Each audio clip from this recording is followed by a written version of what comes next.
Interior Sindh, Karachi ਤੇ ਬਲੋਚਿਸਤਾਨ ਵਿੱਚ ਪੰਜਾਬੀਆਂ ਦੀ ਟਾਰਗੇਟ ਕਿਲਿੰਗ, ਗਨ ਪੁਆਇੰਟ ਤੇ ਜਬਰੀ ਬੇਦਖਲੀ ਦੀ ਇੱਕ ਪੂਰੀ ਤਾਰੀਖ ਮੌਜੂਦ ਹੈ ਸਾਡੇ ਸਾਹਮਣੇ। ਮੈਂ ਜਿਹੜੀ ਗੱਲ ਅੱਜ ਕਰਨ ਲੱਗਾ ਉਹ ਪੰਜਾਬੀ ਜਿਹੜੀ ਰੂਲਿੰਗ ਐਲੀਟ ਹੈ, ਜਿਹੜਾ ਪੰਜਾਬੀ ਹਾਕਮ ਤਬਕਾ ਹੈ, ਜਿਹੜਾ ਪੰਜਾਬੀ ਦਾਨਿਸ਼ਵਰ ਹੈ, ਪੰਜਾਬੀ ਜਿਹੜਾ ਸਿਆਸਤਦਾਨ ਹੈ, ਜਿਹੜਾ ਅਵਾਮੀ ਨੁਮਾਇੰਦਾ ਪੰਜਾਬ ਤੇ ਪੰਜਾਬੀਆਂ ਦਾ, ਜਿਹੜਾ ਪੰਜਾਬ ਅਸੈਂਬਲੀ ਵਿੱਚ, ਕੌਮੀ ਅਸੈਂਬਲੀ ਵਿੱਚ, ਸੈਨੇਟ ਆਫ ਪਾਕਿਸਤਾਨ 'ਚ ਬੈਠਾ ਪੰਜਾਬ ਦੀ ਨੁਮਾਇੰਦਗੀ ਕਰ ਰਿਹਾ, ਪੰਜਾਬ ਦੇ ਲੋਕਾਂ ਦੇ ਵੋਟ ਲੈ ਕੇ। ਮੇਰਾ ਅੱਜ ਸਵਾਲ ਇਹ ਵੇ ਕਿ ਕਰਾਚੀ, ਸਿੰਧ ਤੇ ਬਲੋਚਿਸਤਾਨ ਵਿੱਚ ਪੰਜਾਬੀਆਂ ਦੀ ਜਿਹੜੀ ਟਾਰਗੇਟ ਕਿਲਿੰਗ ਹੋ ਰਹੀ ਹੈ, ਜਬਰੀ ਬੇਦਖਲੀ ਹੋ ਰਹੀ ਹੈ, ਇਹ ਪੰਜਾਬੀ ਰੂਲਿੰਗ ਐਲੀਟ ਇਹਦੇ ਉੱਤੇ ਹਮੇਸ਼ਾ ਤੋਂ ਚੁੱਪ ਹੈ। ਮੈਂ ਥੋੜ੍ਹਾ ਜਿਹਾ ਪਿੱਛੇ ਤਾਰੀਖ ਵੱਲ ਜਾਣਾ। 1972 ਵਿੱਚ ਜਦੋਂ ਸਿੰਧ ਵਿੱਚ ਉਰਦੂ ਲਸਾਨੀ ਫਸਾਦਾਤ ਸ਼ੁਰੂ ਹੋਏ, ਮੈਂ ਬਦੀਨ ਵਿੱਚ ਸਾਂ। ਇਹ ਉਹੀ ਜ਼ਮਾਨਾ ਹੈ ਜਦੋਂ ਸਿੰਧੀ ਲੈਂਗੁਏਜ ਬਿੱਲ ਮਨਜ਼ੂਰ ਹੋਇਆ ਪੰਜਾਬ ਇੱਥੇ ਸਿੰਧ ਅਸੈਂਬਲੀ ਵਿੱਚ, ਅਤੇ ਉਹਦੇ ਉੱਤੇ ਸਿੰਧ ਵਿੱਚ ਉਰਦੂ ਲਸਾਨੀ ਫਸਾਦਾਤ ਸ਼ੁਰੂ ਹੋ ਗਏ। ਜੰਗ ਅਖਬਾਰ ਵਿੱਚ ਇੱਕ ਤਾਰੀਖੀ ਮਸ਼ਹੂਰ ਜ਼ਮਾਨਾ ਸੁਰਖੀ ਲੱਗੀ रईस अमरोही मरहूम की कि उर्दू का जनाजा है ज़रा धूम से निकले। तो मैं उस वेले का इन्नी शाहिद हाँ कि इंटीरियर सिंध में पंजाबियों नाल की हुई सी।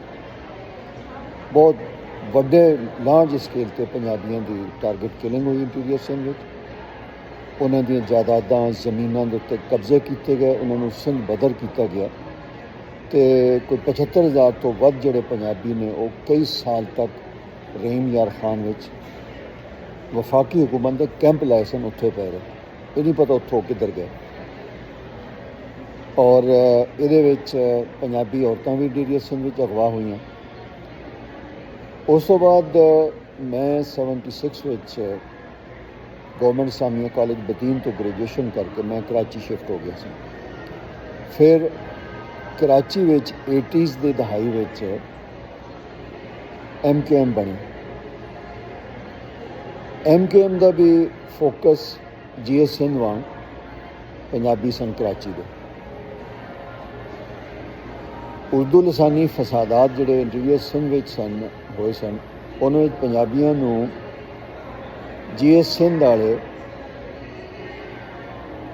मुहाजर ते मक्कड़ कह के तशद्दुद का निशाना बनाते सन। तो जे तुसीं उन्हां को पुछदे कि तुसीं सानूं क्यों मार रहे हो, असीं तो पंजाबी हाँ, तो वो कहते नहीं नहीं नहीं नहीं नहीं नहीं, तुसीं पंजाबी नहीं हो, तुसीं उर्दू बोलते हो, तुसीं उर्दू स्पीकिंग हो, तुसीं मक्कड़ हो, तुसीं हिंदुस्तानी हो, इस वास्ते तुसीं भी सिंध चों निकलो। मैं इहदा इन्नी शायद हाँ। MKM बन गई। फिर MKM ने पंजाबियों नूं टारगेट किया, पंजाबियों के कारोबार, जायदादां, उन्होंने बिजनेस, मुलाजमत। मतलब कराची दे विच पंजाबी किसी भी शोबे जिंदगी में सन, चाहे वो सरकारी इदारे सन, फैडरल गवर्नमेंट के इदारे सन, या प्राइवेट फाइनैंशियल इंस्टीट्यूशन सन, या सो मच सो के जोड़ा अपना एक्साइज टैक्सेशन का डिपार्टमेंट है, कराची पोर्ट है, स्टील है, PIA, हर थान ते MKM ने पंजाबियों को टारगेट किया। और पंजाबियों को गन पॉइंट पर बड़ी तादाद च, बहुत वड्डी गिनती पंजाबी जोड़े ने उन्होंने अपनी बल्कि फैक्ट्रियां तक चुक के सिंध जोड़ा कराची छड्डिया। ये तुसी इसका तसलसल वेखो, इसकी कंटीन्यूटी वेखो कि ये शुरू हुई है बुनियादी तौर पर पंजाब ते पंजाबी नूं गाल ईस्ट पाकिस्तान चो शौला पंजाबी, ये उत्थों शुरू हुई गाल। सिंधिया ने वही लाइन फड़ी, सिंधी कौम प्रस्तां ते सिंधी नस्ल प्रस्तां ने पंजाब नूं एक्यूज़ करने वास्ते हर जुर्म का जिम्मेदार पंजाब नूं ठहराया। और ये शुरू हुई पार्टीशन तो पहले। ये एक किताब का बहुत मरकज़ी किरदार है, पीर अली मोहम्मद राशिदी मरहूम की किताब है फरियाद सिंध। ये मैं अपने कॉलेज के ज़माने बदीन च पढ़ी सी, और मैं ये तफसील च नहीं जानता, लेकिन मैंने इन्ना याद है कि लिखिया सी कि पंजाबी औरतां जिहड़ियां ने पेशा करन वालियां औरतां ने, बद किरदार औरतां ने, जिन्होंने पूरे ਸਿੰਧ ਤੇ ਪੰਜਾਬੀਆਂ ਨੇ, ਇਹਨਾਂ ਪੰਜਾਬੀ ਔਰਤਾਂ ਦੇ ਜ਼ਰੀਏ ਪੂਰੇ ਸਿੰਧ ਉੱਤੇ ਕਬਜ਼ਾ ਕਰ ਲਿਆ। ਇਹ ਮੈਨੂੰ ਯਾਦ ਹੈ। ਮਤਲਬ ਇਹ ਨਫ਼ਰਤ ਪੰਜਾਬੀਆਂ ਨੂੰ ਟਾਰਗੇਟ ਕਰਕੇ, ਫੋਕਸ ਕਰਕੇ, ਤੇ ਸਿੰਧੀ ਕੌਮ ਪ੍ਰਸਤੀ ਦੀ ਜਿੰਨੀ ਤਹਿਰੀਕ ਹੈ ਉਹਦੀ ਬੁਨਿਆਦ ਪੰਜਾਬ ਤੇ ਪੰਜਾਬੀਆਂ ਤੋਂ ਨਫ਼ਰਤ ਦੇ ਉੱਤੇ ਹੈ। ਇਹਨੂੰ ਕੋਈ ਚੈਲੰਜ ਨਹੀਂ ਕਰ ਸਕਦਾ, ਮੇਰੀ ਗੱਲ ਨੂੰ ਕੋਈ ਡਿਸਪਿਊਟ ਨਹੀਂ ਕਰ ਸਕਦਾ। ਮੈਂ ਇਹਦਾ ਨਹੀਂ ਸ਼ਾਹਿਦ ਹਾਂ। ਤੁਸੀਂ ਇਹ ਪਾਣੀ ਦੇ ਮਸਲੇ ਦੇਖ ਲਓ, ਫਿਰ ਆਪਣਾ ਜਿਹੜਾ ਹੁਣ ਚੋਲਿਸਤਾਨ ਦੀਆਂ ਨਹਿਰਾਂ ਦਾ ਰੌਲਾ ਪਿਆ ਸਿੰਧ ਦੇ ਵਿੱਚ, ਉਹਦੇ 'ਚ ਇਹ ਮਸਲਾ ਸਿੰਧ ਤੇ ਫੈਡਰੇਸ਼ਨ ਦਾ ਸੀ, ਵਫਾਕ ਤੇ ਸਿੰਧ ਦਾ ਮਸਲਾ ਸੀ। ਲੇਕਿਨ ਟਾਰਗੇਟ ਕੀ GS ਸਿੰਧ ਤੇ ਸਿੰਧੀ ਨਸਲ ਪ੍ਰਸਤਾਂ ਨੇ ਟਾਰਗੇਟ ਕਿਹਨੂੰ ਕੀਤਾ? ਪੰਜਾਬ ਨੂੰ। ਪੰਜਾਬ ਤੋਂ ਉਸਾਂ ਝੇੜਿਆ। ਮਤਲਬ ਇਹ GS ਪੰਜਾਬ ਸਿੰਧ ਦਾ ਬਾਰਡਰ ਬੰਦ ਕੀਤਾ ਗਿਆ, ਕਰਾਚੀ ਦੀ ਪੋਰਟ ਬੰਦ ਕੀਤੀ ਗਈ। ਉਹ $1.5 ਅਰਬ ਡਾਲਰ ਤੋਂ ਵੱਧ ਦਾ ਪੰਜਾਬ ਦਾ ਨੁਕਸਾਨ ਕੀਤਾ। ਇਹ ਇੱਕ ਹੋਰ ਇਸ਼ੂ ਹੈ ਕਿ ਪੰਜਾਬ ਨੂੰ ਪੋਰਟ ਤੋਂ ਬਗੈਰ ਕਿਸ ਤਰ੍ਹਾਂ ਸਰਵਾਈਵ ਕਰਨਾ, ਇਹ ਹੁਣ ਪੰਜਾਬ ਨੂੰ ਸੋਚਣਾ ਚਾਹੀਦਾ। ਗੱਲ ਮੈਂ ਕਰ ਰਿਹਾ ਸੀ ਕਿ ਜਿਹੜੀ ਨਸਲੀ ਲਸਾਨੀ ਮੁਨਾਫਰਤ ਹੈ, ਇਹਦੀ ਪੂਰੀ ਇੱਕ ਤਾਰੀਖ ਹੈ ਪੰਜਾਬ ਦੇ ਖਿਲਾਫ। ਗੱਲ ਮੈਂ ਉੱਧਰ ਲੈ ਕੇ ਜਾਣਾ ਚਾਹ ਰਿਹਾ। ਜੇ ਤੁਸੀਂ ਇਹਨਾਂ ਚੀਜ਼ਾਂ ਨੂੰ ਆਪਣੇ ਜ਼ਿਹਨ 'ਚ ਰੱਖੋ ਤਾਂ ਤੁਹਾਨੂੰ ਇੱਕ ਚੀਜ਼ ਦਾ ਹੌਲੀ ਹੌਲੀ ਅੰਦਾਜ਼ਾ ਹੁੰਦਾ ਜਾਏਗਾ ਕਿ ਪੂਰਾ ਜਿਹੜਾ ਪੰਜਾਬੀਆਂ ਦੇ ਖਿਲਾਫ ਨਫ਼ਰਤ ਦਾ ਪੂਰਾ ਜਿਹੜਾ ਇੱਕ ਆਰਗੇਨਾਈਜ਼ਡ ਏਜੰਡਾ ਹੈ, ਇਹਦੇ 'ਚ ਬੜਾ ਤਸਲਸਲ ਤੇ ਕੰਟੀਨਿਊਟੀ ਹੈ। ਇਸੇ ਪੈਟਰਨ ਨੂੰ ਨਕਲ ਕਰਦੇ ਹੋਇਆ, ਇਸੇ ਪੈਟਰਨ ਨੂੰ ਕਿ ਪੰਜਾਬ ਨੂੰ ਗਾਲ ਕੱਢਣੀ ਹੈ, ਪੰਜਾਬੀ ਨੂੰ ਗਾਲ ਕੱਢਣੀ ਹੈ। 1962 ਦੇ ਵਿੱਚ ਸਾਊਥ ਪੰਜਾਬ ਦੇ ਵਿੱਚ ਖੈਰਪੁਰ ਦੀ ਜਿਹੜੀ ਜ਼ੁਬਾਨ ਹੈ ਸਰਾਇਕੀ, ਖੈਰਪੁਰ ਰਿਆਸਤ ਦੀ ਜ਼ੁਬਾਨ ਸਰਾਇਕੀ ਹੈ। ਸਿੰਧ ਯੂਨੀਵਰਸਿਟੀ ਦਾ ਜਿਹੜਾ ਸ਼ੋਭਾ ਹੈ ਸਿੰਧਿਆਲੋਜੀ ਹੈ, ਉਹਨੇ ਸਰਾਇਕੀ ਜ਼ੁਬਾਨ ਨੂੰ ਸਿੰਧੀ ਜ਼ੁਬਾਨ ਦਾ ਲਹਿਜਾ ਆਖਿਆ। ਲੇਕਿਨ ਇੱਕ ਹੀ ਕਰਾਮਾਤ ਹੋਈ ਕਿ ਇਹ ਸਿੰਧੀ ਜ਼ੁਬਾਨ ਦਾ ਸਰਾਇਕੀ ਲਹਿਜਾ 1962 ਦੇ ਵਿੱਚ ਪੰਜਾਬ ਦੇ ਵਿੱਚ ਪੰਜਾਬੀ ਦੇ ਮੁਲਤਾਨੀ, ਰਿਆਸਤੀ ਤੇ ਡੇਰਾਲੀ ਲਹਿਜਿਆਂ ਦੇ ਉੱਤੇ ਥੱਪ ਕੇ ਇਹਨਾਂ ਨੂੰ ਸਰਾਇਕੀ ਜ਼ੁਬਾਨ ਬਣਾ ਕੇ ਤੇ ਇਹਦੀ ਬੁਨਿਆਦ 'ਤੇ ਇੱਕ ਨਾਮ ਨਿਹਾਦ ਸਰਾਇਕੀ ਵਸੇਬ ਘੜਿਆ ਗਿਆ। ਇੱਕ ਸਰਾਇਕੀ ਇਲਾਕਾ, ਸਰਾਇਕੀ ਜ਼ੁਬਾਨ, ਸਰਾਇਕੀ ਕੌਮੀਅਤ ਘੜ ਕੇ ਤੇ ਪੰਜਾਬ ਨੂੰ ਗਲ ਘੋਟੂ ਪਾ ਦਿੱਤਾ ਗਿਆ ਕਿ ਜੀ ਇੱਥੇ ਇੱਕ ਸਰਾਇਕੀ ਕੌਮੀਅਤ, ਇੱਕ ਸਰਾਇਕੀ ਜ਼ੁਬਾਨ ਤੇ ਸਰਾਇਕੀ ਇਲਾਕਾ ਵੀ ਹੈ ਜਿਹਦਾ ਕਦੀ ਵੀ ਕੋਈ ਵਜੂਦ ਨਹੀਂ ਰਿਹਾ ਪੰਜਾਬ 'ਚ। ਸੋ ਜਨੂਬੀ ਪੰਜਾਬ 'ਚ ਰਹਿਣ ਵਾਲਾ, ਭਾਵੇਂ ਉਹ ਬਲੋਚ ਹੈ, ਭਾਵੇਂ ਉਹ ਸਿੰਧੀ ਨਸਲ ਦਾ ਹੈ, ਭਾਵੇਂ ਉਹ ਪਸ਼ਤੂਨ ਹੈ, ਭਾਵੇਂ ਉਹ ਅਫਗਾਨੀ ਹੈ, ਤਰੀਨ ਜਿਸ ਤਰ੍ਹਾਂ ਜਹਾਂਗੀਰ ਤਰੀਨ ਵਗੈਰਾ, ਭਾਵੇਂ ਦਰੇਸ਼ਕ ਨੇ, ਲਜ਼ਾਰੀ ਨੇ, ਮਜ਼ਾਰੀ ਨੇ, ਖੋਸੇ ਨੇ, ਇਹ ਸਾਰੇ ਬਲੋਚ ਨਸਲ ਦੇ ਲੋਕ ਨੇ। ਉਸ ਤੋਂ ਬਾਅਦ ਸਿੰਧੀ ਨਸਲ ਦੀ ਜਿਸ ਤਰ੍ਹਾਂ ਜ਼ਹੂਰ ਦਰੀਜੋ ਹੈਗਾ, ਇਹ ਸਾਰਿਆਂ ਨੇ ਰਲ ਕੇ ਆਪਣੀ ਨਸਲ, ਆਪਣਾ ਪਿਓ ਬਦਲ ਕੇ ਇਹਦਾ ਨਾਂ ਸਰਾਇਕੀ ਰੱਖ ਲਿਆ ਤੇ ਅਸੀਂ ਸਾਰੀ ਜੀ ਸਰਾਇਕੀ ਹਾਂ। ਔਰ ਪੰਜਾਬ ਨੂੰ ਸਭ ਤੋਂ ਪਹਿਲੇ ਆਸ਼ਿਕ ਬੁਜ਼ਦਾਰ, ਉਹ ਜਿਹੜਾ ਇੱਕ ਨਸਲ ਪ੍ਰਸਤ ਬੇਸ਼ਰਮ ਆਦਮੀ ਨੇ, ਸਭ ਤੋਂ ਪਹਿਲੇ ਪੰਜਾਬ ਨੂੰ ਤਖਤ ਲਾਹੌਰ ਨੂੰ ਗਾਲ ਕੱਢੀ, ਅਸੀਂ ਕੈਦੀ ਤਖਤ ਲਾਹੌਰ ਦੇ। ਸੋ ਕਿੱਥੋਂ ਚੱਲੀ ਗੱਲ? ਸ਼ੌਲਾ ਪੰਜਾਬੀ ਤੋਂ, ਸ਼ੌਲਾ ਪੰਜਾਬੀ, ਫਰਿਆਦ ਸਿੰਧ, ਪੰਜਾਬੀ ਔਰਤਾਂ ਪੇਸ਼ਾ ਕਰਨ ਵਾਲੀਆਂ ਨੇ, ਪੰਜਾਬੀਆਂ ਦੇ ਖਿਲਾਫ ਨਫ਼ਰਤ ਸਿੰਧ ਵਿੱਚ, ਕਰਾਚੀ ਵਿੱਚ MQM ਪੰਜਾਬੀਆਂ ਨੂੰ ਟਾਰਗੇਟ ਕੀਤਾ ਗਿਆ। ਫਿਰ ਇਹੀ ਪੈਟਰਨ ਬਲੋਚਿਸਤਾਨ ਵਿੱਚ ਕਾਪੀ ਹੋਇਆ। ਬਲੋਚਿਸਤਾਨ ਵਿੱਚ ਕੋਈ ਜਦੋਂ ਨਵਾਬ ਅਕਬਰ ਬੁਗਟੀ ਦਾ ਕਤਲ ਹੋਇਆ, ਮੇਰਾ ਖਿਆਲ ਹੈ 2015 ਕੇ ਕਦੋਂ, ਮੈਨੂੰ ਤਾਰੀਖ ਯਾਦ ਨਹੀਂ, ਉਦੋਂ ਪੰਜਾਬੀਆਂ ਦੀ, ਉਸ ਤੋਂ ਪਹਿਲੇ ਪੰਜਾਬੀਆਂ ਦੇ ਖਿਲਾਫ ਸ਼ਦੀਦ ਨਫ਼ਰਤ ਮੌਜੂਦ ਸੀ। ਲੇਕਿਨ ਬੰਗਾਲੀਆਂ ਦਾ, ਸਿੰਧੀਆਂ ਦਾ ਤੇ MQM ਦਾ ਪੈਟਰਨ ਫੋਲੋ ਕਰਦੇ ਹਾਂ ਹੁਣ ਬਲੋਚਿਸਤਾਨ ਵਿੱਚ ਪੰਜਾਬੀਆਂ ਦੀ ਟਾਰਗੇਟ ਕਿਲਿੰਗ ਕੀਤੀ ਗਈ। ਬਲੋਚਿਸਤਾਨ ਵਿੱਚੋਂ ਪੰਜਾਬੀਆਂ ਨੂੰ ਗਨ ਪੁਆਇੰਟ ਦੇ ਉੱਤੇ ਸੂਬਾ ਬਦਰ ਕੀਤਾ ਗਿਆ, ਬਲੋਚਿਸਤਾਨ ਬਦਰ ਕੀਤਾ ਗਿਆ। ਔਰ ਇਹਨਾਂ ਦੀਆਂ ਜਿਹੜੀਆਂ ਜ਼ਮੀਨਾਂ ਤੇ ਜਾਇਦਾਦਾਂ ਤੇ ਕਾਰੋਬਾਰ ਨੇ ਪੰਜਾਬੀਆਂ ਦੇ, ਇਹਨਾਂ ਦੇ ਉੱਤੇ ਪਸ਼ਤੂਨਾਂ ਤੇ ਬਲੋਚਾਂ ਨੇ ਕਬਜ਼ਾ ਕੀਤਾ। ਔਰ ਬੜੇ ਮਤਲਬ ਬਹੁਤ ਵੱਡੇ ਲਾਰਜ ਸਕੇਲ 'ਤੇ ਪੰਜਾਬੀ ਟੀਚਰਸ ਨੇ ਇਹਨਾਂ ਦਾ ਬਲੋਚਿਸਤਾਨ ਦੇ ਤਾਲੀਮੀ ਅਦਾਰਿਆਂ 'ਚ ਕਤਲ ਹੋਇਆ। ਇਹ ਗੱਲ ਰੁਕੀ ਨਹੀਂ, ਅੱਗੇ ਵੱਧਦੀ ਗਈ। ਫਿਰ BLA ਬਣ ਗਈ। BLA ਨੇ ਫਿਰ ਇਹ ਕੀਤਾ ਕਿ ਪੰਜਾਬੀਆਂ ਨੂੰ ਪੰਜਾਬੀਆਂ ਦੀ ਟਾਰਗੇਟ ਕਿਲਿੰਗ ਸ਼ੁਰੂ ਕੀਤੀ। ਔਰ ਟਾਰਗੇਟ ਕਿਲਿੰਗ ਕੀ ਸ਼ੁਰੂ ਕੀਤੀ ਕਿ ਬੱਸਾਂ ਤੋਂ ਉਤਾਰ ਕੇ, ਸ਼ਨਾਖਤੀ ਕਾਰਡ ਚੈੱਕ ਕਰਕੇ, ਪੰਜਾਬੀਆਂ ਨੂੰ ਦੂਜੇ ਮੁਸਾਫਰਾਂ ਕੋਲੋਂ ਵੱਖਰਾ ਕਰਕੇ ਪੰਜਾਬੀਆਂ ਦਾ ਜਿਹੜਾ ਨਾ ਮੈਸਾਕਰ ਜਿਹੜਾ ਉਹ ਕਤਲੇਆਮ ਸ਼ੁਰੂ ਕਰਤਾ ਗਿਆ। ਔਰ ਇਹ ਕਤਲੇਆਮ ਚੱਲ ਰਿਹਾ ਅੱਜ ਦੀ ਤਾਰੀਖ ਤੱਕ। ਕੋਈ ਮੇਰਾ ਖਿਆਲ ਹੈ 5000 ਤੋਂ ਵੱਧ ਪੰਜਾਬੀ ਜਿਹੜੇ ਨਵਾਬ ਅਕਬਰ ਬੁਗਟੀ ਦੇ ਜਿਹੜੀ ਸ਼ਹਾਦਤ, ਉਸ ਤੋਂ ਬਾਅਦ ਬਲੋਚਿਸਤਾਨ ਵਿੱਚ ਪੰਜਾਬੀ 5000 ਤੋਂ ਵੱਧ ਪੰਜਾਬੀ ਕਤਲ ਹੋ ਚੁੱਕੇ ਨੇ। ਸਿੰਧ ਵਿੱਚ ਇੰਟੀਰੀਅਰ ਸਿੰਧ ਤੇ ਕਰਾਚੀ ਕੋਈ 10000 ਤੋਂ ਵੱਧ ਪੰਜਾਬੀ ਹੁਣ ਤੱਕ ਇਹ GS ਸਿੰਧ ਤੇ ਆਪਣਾ ਜਿਹੜੀ MQM ਇਹਦੇ ਉੱਥੋਂ ਕਤਲ ਹੋਏ ਨੇ। ਤੇ ਬਲੋਚਿਸਤਾਨ ਵਿੱਚੋਂ ਕੋਈ 2 ਲੱਖ ਤੋਂ ਜ਼ਿਆਦਾ ਪੰਜਾਬੀ ਜਿਹੜੇ ਨੇ ਗਨ ਪੁਆਇੰਟ ਤੇ ਬਲੋਚਿਸਤਾਨ ਬਦਰ ਕੀਤੇ ਗਏ ਨੇ। ਹੁਣ ਅਸੀਂ ਆਉਂਦੇ ਹਾਂ ਪੰਜਾਬ ਵੱਲ। ਪੰਜਾਬ ਦੇ ਵਿੱਚ ਜਿਹੜੇ ਸਰਾਇਕੀ ਪਨਾਹਗੀਰ ਨੇ ਇਹ ਗੈਰ ਮੁਕਾਮੀ ਨੇ, ਇਹਨਾਂ ਦਾ ਪੰਜਾਬ ਦੇ ਨਾਲ ਕੋਈ ਤਾਲੁਕ ਨਹੀਂ ਹੈਗਾ।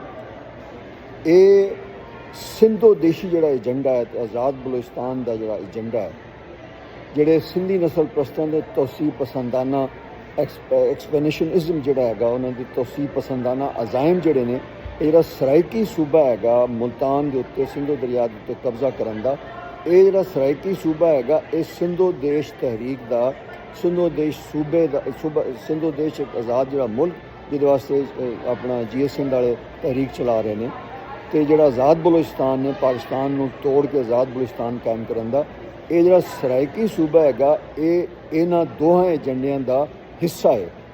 ਤੁਸੀਂ ਦੇਖੋਗੇ ਕਿ ਕੋਈ ਵੀ ਬਲੋਚ ਕੌਮ ਪ੍ਰਸਤ ਹੈ ਜਾਂ ਗੈਰ ਕੌਮ ਪ੍ਰਸਤ ਹੈ, ਜਾਂ ਜਿਹੜਾ ਕੋਈ ਤੁਸੀਂ ਉਹਦੇ ਤੁਸੀਂ ਇਹਨੂੰ ਸਿੰਧੀ ਕੌਮ ਪ੍ਰਸਤਾਂ ਨੂੰ ਜਾਂ ਸਿੰਧੀ ਆਪਣਾ ਨਸਲ ਪ੍ਰਸਤਾਂ ਨੂੰ ਜਾਂ GS ਸਿੰਧ ਵਾਲਿਆਂ ਨੂੰ ਸ਼ਾਮਿਲ ਕਰ ਲਓ ਜਾਂ ਉਰਦੂ ਵਾਲਿਆਂ ਨੂੰ MQM ਵਾਲਿਆਂ ਨੂੰ ਸ਼ਾਮਿਲ ਕਰ ਲਓ, ਇਹ ਸਾਰੇ ਪੰਜਾਬ ਦੇ ਵਿੱਚ ਜਿਹੜਾ ਇਹ ਸਰਾਇਕੀ ਸੂਬਾ ਦਾ ਜ਼ਹਿਰ ਹੈ, ਸਰਾਇਕੀ ਸੂਬਾ ਦਾ ਜਿਹੜਾ ਇਹ ਛੁਰਾ ਇਹਨਾਂ ਸਾਰਿਆਂ ਨੇ ਪੰਜਾਬ ਦੇ ਸੀਨੇ ਵਿੱਚ ਠੋਕ ਰੱਖਿਆ।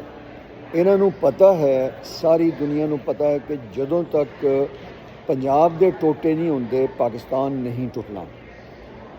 ਹੁਣ ਸਰਾਇਕੀ ਜਿਹੜਾ ਹੈ ਇਹ ਇੱਕ ਜ਼ਹਿਰ ਬਣ ਕੇ ਪੰਜਾਬ ਦੀ ਰੂਹ ਤੇ ਪੰਜਾਬ ਦੇ ਜੁੱਸੇ ਵਿੱਚ ਹਰ ਪਾਸੇ ਖਿੰਡ ਰਿਹਾ।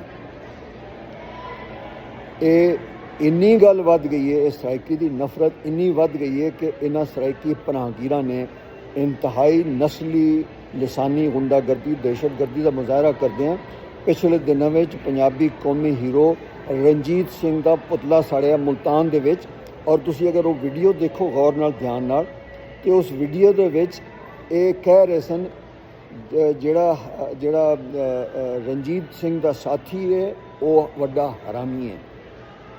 ਇਹ ਸਰਾਇਕੀਆਂ ਦਾ ਤਰੀਕਾ ਵਾਰਦਾਤ ਦੇਖੋ ਸਾਊਥ ਪੰਜਾਬ ਵਿੱਚ ਕਿ ਜਨੂਬੀ ਪੰਜਾਬ ਦੇ ਆਮ ਮੁਸਲਮਾਨਾਂ ਦੇ ਵਿੱਚ ਪੰਜਾਬੀ ਮੁਸਲਮਾਨ 14 ਕਰੋੜ ਪੰਜਾਬੀ ਮੁਸਲਮਾਨਾਂ ਨੂੰ ਸਿੱਖਾਂ ਦੀ ਤੇ ਰਣਜੀਤ ਸਿੰਘ ਦੀ ਤੇ ਰਣਜੀਤੀ ਆ ਕੇ ਸਿੱਖਾਂ ਦੀ ਹਰਾਮੀ ਔਲਾਦ ਆ ਕੇ ਵਾਰਿਸ ਸ਼ਾਹ ਆਪਣਾ ਤਖਤ ਲਾਹੌਰ ਨੂੰ ਦੁੱਲਾ ਭੱਟੀ ਨੂੰ ਗਾਲ ਕੱਢ ਕੇ ਤੇ ਪੰਜਾਬੀ ਔਰਤ ਨੂੰ ਪੇਸ਼ਾ ਕਰਨ ਵਾਲੀ ਆ ਕੇ ਪੰਜਾਬੀਆਂ ਨੂੰ ਹੀਰਾ ਮੰਡੀ ਦੀ ਪੈਦਾਇਸ਼ ਆ ਕੇ ਇਹ ਸਰਾਇਕੀ ਪਨਾਹਗੀਰ ਜਿਹੜੇ ਨੇ ਇਹ ਸਾਊਥ ਪੰਜਾਬ ਦੇ ਵਿੱਚ ਸਰਾਇਕੀ ਸੂਬੇ ਦਾ ਹਰਾਮੀਪਨ ਕਰ ਰਹੇ ਨੇ।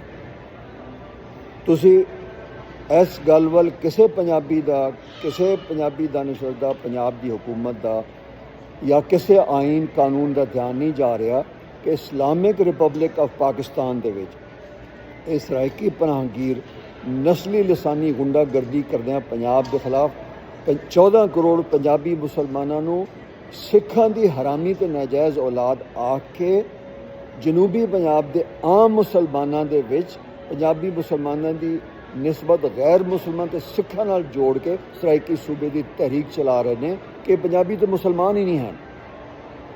ਜਿਹੜਾ ਪੰਜਾਬ ਇੱਥੇ 7000 ਸਾਲ ਤੋਂ ਮੌਜੂਦ ਹੈ, ਹੜੱਪਾ ਟੈਕਸਲਾ ਪੰਜਾਬ ਦੀ ਇੱਕ ਤਹਿਜ਼ੀਬ ਹੈ, ਸਭ ਕੁਝ ਇੱਥੇ ਮੌਜੂਦ ਹੈ। ਉਹਨੂੰ ਇਹ ਕਹਿੰਦੇ ਨੇ ਕਿ ਪੰਜਾਬ ਤੇ ਇੱਥੇ ਹੈ ਹੀ ਕੋਈ ਨਹੀਂ ਹੈ ਤੇ ਇੰਡੀਆ ਵਿੱਚ ਰਹਿ ਗਿਆ।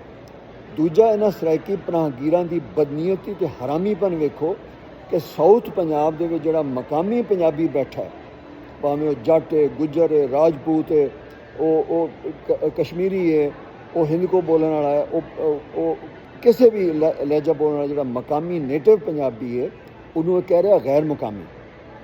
ਲੇਕਿਨ ਇਹ ਔਰ ਇਹ ਉੱਤੋਂ ਹੋਰ ਜਿਹੜਾ ਇਹ ਹਰਾਮੀਪਨ ਕਰ ਰਹੇ ਨੇ, ਉਹ ਇਹ ਹਰਾਮੀਪਨ ਕਰ ਰਹੇ ਨੇ ਇਹ ਸਰਾਇਕੀ ਪਨਾਹਗੀਰ ਜਿਹੜੇ ਸਿੰਧੋ ਦੇਸ਼ ਦੇ ਪ੍ਰੋਕਸੀ ਤੇ ਟਾਊਟ ਨੇ, ਉੱਤੋਂ ਇਹ ਹਰਾਮੀਪਨ ਕਰ ਰਹੇ ਨੇ ਕਿ ਕਹਿ ਰਹੇ ਨੇ ਕਿ ਇਹ ਪ੍ਰੋਪੇਗੈਂਡਾ ਇਹਨਾਂ ਦੇ ਸਰਾਇਕੀ ਸੂਬਾ ਪ੍ਰੋਪੇਗੈਂਡਾ ਦੱਸਿਆ ਕਿ ਜਿਹੜੇ ਈਸਟ ਪੰਜਾਬ 'ਚੋਂ ਆਉਣ ਵਾਲੇ ਪੰਜਾਬੀ ਨੇ ਉਹ ਇੱਥੇ ਗੈਰ ਮੁਕਾਮੀ ਨੇ। ਸਵਾਲ ਇਹ ਵੇ ਕਿਸੇ ਸਰਾਇਕੀ ਪਨਾਹਗੀਰ ਕੋਲ ਕਿਸੇ ਪੰਜਾਬ ਦੇ ਖਿਲਾਫ ਨਸਲੀ ਲਸਾਨੀ ਗੁੰਡਾਗਰਦੀ ਤੇ ਬਦਮਾਸ਼ੀ ਕਰਨ ਵਾਲੇ ਕਿਸੇ ਸਰਾਇਕੀ ਪਨਾਹਗੀਰ ਕੋਲ ਮੇਰੇ ਇਸ ਇੱਕ ਸਵਾਲ ਦਾ ਕੋਈ ਜਵਾਬ ਨਹੀਂ ਹੈ ਕਿ ਜਿਹੜੇ ਸਿੱਖ ਤੇ ਹਿੰਦੂ ਸਾਊਥ ਪੰਜਾਬ 'ਚੋਂ ਈਸਟ ਪੰਜਾਬ ਗਏ ਉਹਨਾਂ ਦੀਆਂ ਜ਼ਮੀਨਾਂ ਤੇ ਜਾਇਦਾਦਾਂ ਕਲੇਮ ਵਿੱਚ ਗੌਰਮੈਂਟ ਆਫ ਪਾਕਿਸਤਾਨ ਨੇ ਈਸਟ ਪੰਜਾਬ ਤੋਂ ਆਉਣ ਵਾਲੇ ਪੰਜਾਬੀ ਮੁਸਲਮਾਨਾਂ ਨੂੰ ਦਿੱਤੀਆਂ। ਸਵਾਲ ਇਹ ਵੇ ਕਿ ਈਸਟ ਪੰਜਾਬ ਦੇ ਅੰਦਰ ਹੀ ਇੱਕ ਜ਼ਿਲ੍ਹੇ ਤੋਂ ਦੂਜੇ ਜ਼ਿਲ੍ਹੇ ਵਿੱਚ ਜਾਣ ਵਾਲਾ ਪੰਜਾਬੀ ਆਪਣੇ ਹੀ ਪੰਜਾਬ ਵਿੱਚ ਸਾਊਥ ਪੰਜਾਬ ਵਿੱਚ ਗੈਰ ਮੁਕਾਮੀ ਪਨਾਹਗੀਰ ਕਬਜ਼ਾਗੀਰ ਤੇ ਜ਼ਮੀਨ ਖੋਰ ਹੋ ਗਿਆ ਤੇ ਉਹ ਸਰਾਇਕੀ ਪਨਾਹਗੀਰ ਜਿਹਦਾ ਨਾ ਕੋਈ ਸਾਊਥ ਪੰਜਾਬ ਨਾਲ ਤਲਕ ਹੈ, ਜਿਹੜਾ ਬਲੋਚ ਹੈ, ਸਿੰਧੀ ਹੈ, ਪਸ਼ਤੂਨ ਹੈ, ਹਿੰਦੁਸਤਾਨੀ ਹੈ, ਉਰਦੂ ਸਪੀਕਿੰਗ ਹੈ, ਸਿੰਧ ਉਹ ਸਰਾਇਕੀ ਹੈ, ਉਹ ਇੱਥੇ ਆ ਕੇ ਉਹ ਇੱਥੇ ਮੁਕਾਮੀ ਬਣਿਆ ਬੈਠਾ। ਯਾਨੀ ਪੰਜਾਬੀ ਆਪਣੇ ਹੀ ਪੰਜਾਬ ਵਿੱਚ ਇੱਕ ਜ਼ਿਲ੍ਹੇ ਤੋਂ ਦੂਜੇ ਜ਼ਿਲ੍ਹੇ 'ਚ ਆ ਕੇ ਵਸਣ ਵਾਲਾ ਪੰਜਾਬੀ ਜਿਹੜਾ ਉਹ ਇੱਥੇ ਗੈਰ ਮੁਕਾਮੀ ਤੇ ਜਿਹੜਾ ਗੈਰ ਮੁਕਾਮੀ ਜਿਹੜਾ ਸਿੰਧ ਤੇ ਬਲੋਚਿਸਤਾਨ, ਈਰਾਨ, ਕੁਰਦਿਸਤਾਨ ਤੇ ਆਪਣਾ ਅਫਗਾਨਿਸਤਾਨ ਤੇ ਇੰਡੀਆ ਤੇ ਖੈਬਰ ਪਖਤੂਨਖਵਾ ਦਾ ਸਿੰਧ ਦਾ ਜਿਹੜਾ ਉਹ ਸਰਾਇਕੀ ਪਨਾਹਗੀਰ ਹੈ, ਬਲੋਚ ਹੈ ਜਿਹੜਾ ਉਹ ਸਰਾਇਕੀ ਪਨਾਹਗੀਰ ਪੰਜਾਬ ਵਿੱਚ ਮੁਕਾਮੀ ਬਣਿਆ ਬੈਠਾ। ਤਾਂ ਕਹਿੰਦੇ ਨਹੀਂ ਸਨ ਸਰਾਇਕੀ ਸੂਬਾ ਦਿਓ। ਅੱਛਾ, ਉੱਤੋਂ ਫਿਰ ਹੁਣ ਧਮਕੀਆਂ ਸ਼ੁਰੂ ਹੋ ਗਈਆਂ ਨੇ, ਕਿ ਇਹਨਾਂ ਨੂੰ ਕੱਢੋ ਇੱਥੋਂ। ਅਤੇ ਮੇਰਾ ਖਿਆਲ ਹੈ ਕਿ ਇਹ ਬਹੁਤ ਜ਼ਿਆਦਾ ਹੱਦ ਹੋ ਗਈ ਹੈ। ਗੱਲ ਮੈਂ ਇਹ ਕਰਨਾ ਚਾਹ ਰਿਹਾ ਸਾਂ ਕਿ ਪੰਜਾਬੀਆਂ ਦਾ ਕਤਲੇਆਮ ਹੋ ਰਿਹਾ ਸਾਊਥ ਪੰਜਾਬ ਵਿੱਚ, ਆਪਣਾ ਬਲੋਚਿਸਤਾਨ ਵਿੱਚ ਹੋ ਰਿਹਾ, ਪੰਜਾਬੀਆਂ ਦੀ ਟਾਰਗੇਟ ਕਿਲਿੰਗ ਹੋ ਰਹੀ ਹੈ ਔਰ ਕੋਈ ਨੂੰ ਰੋਕਣ ਤਿਆਰ ਨਹੀਂ। ਲੇਕਿਨ